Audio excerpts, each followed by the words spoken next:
So here we are, and we've come to the end of not only this week's lesson, but the end of the quarter. This week we've been talking about waiting on the Lord. But the one question we've not asked ourselves is this: practically speaking, how does a person actually wait on God? Well, here are some things you can do. First, trust Him. David expressed great confidence in the Lord, who was his light, salvation, and stronghold. Next, worship Him.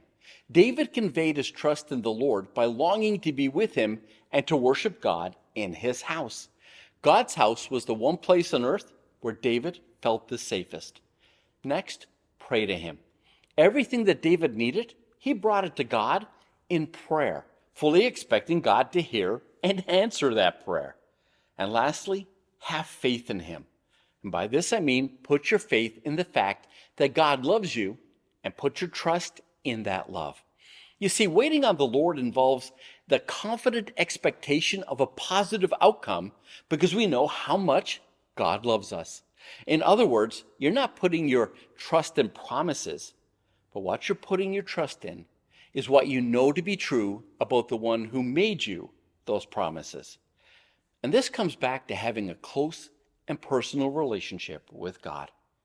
Here's what we know. If you do not know God, you won't put your trust and faith in God. This week's lesson reminds us that we must be confident of who God is, His love for us, and what He is capable of doing in and through us. Sometimes we might feel as though the Lord does not see or hear us, but as we've learned this quarter, those are the best times to completely put your faith and trust in the living God. Those are the times to wait on the Lord in eager anticipation, knowing that He is with us and in control of our lives. In those moments, we can trust in the knowledge that He will do what He has promised, that He will save and redeem us because He is always working for our good, even when we don't feel Him. Through patient, courageous, active trusting, seeking, and prayer, we can learn to wait on the Lord. Well, those were our final thoughts and nuggets for this week.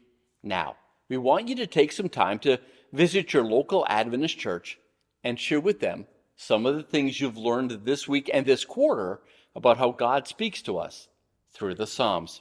Now, and please, don't forget to join us next week as we launch into next quarter's Sabbath School study regarding the great controversy.